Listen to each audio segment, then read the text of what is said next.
2 million copies of 12 Rules for Life. You have 800,000 followers on Twitter, 1.4 million followers on YouTube. What is it that you're selling that so many people want to buy?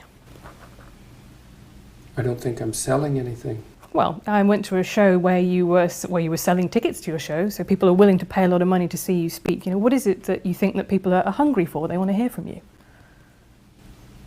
They're hungry for a discussion of the relationship between responsibility and meaning. And we haven't had that discussion in our culture for 50 years.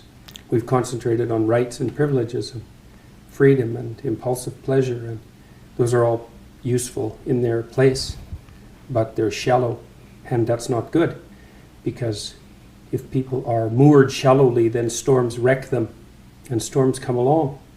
So I'm talking to people about how they can build a foundation underneath them that works, and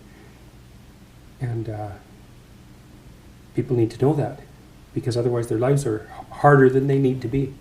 Well, what is it that you have that no one else has? What are you offering that no one else is right now?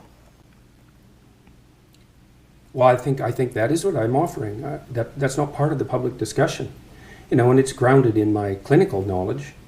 So I've been a clinician for a very long time, and I'm familiar with the works of most of the great 20th century clinicians, and a reasonable amount of philosophy and a good swath of literature, and I'm a credible scientist, and so I can bring that all together. And I've tried to bring it all together and to make a case for the significance of individual life and the psychological necessity of courage and nobility and responsibility, these things that sound old-fashioned, but are old-fashioned in the best sense. They're old-fashioned because they've lasted forever and they're absolutely necessary. And people need a call to responsibility because they need to mature. They need to want to be adults, you know, and I don't think we do a very good job in our culture of making a case for why it's a good thing to be an adult.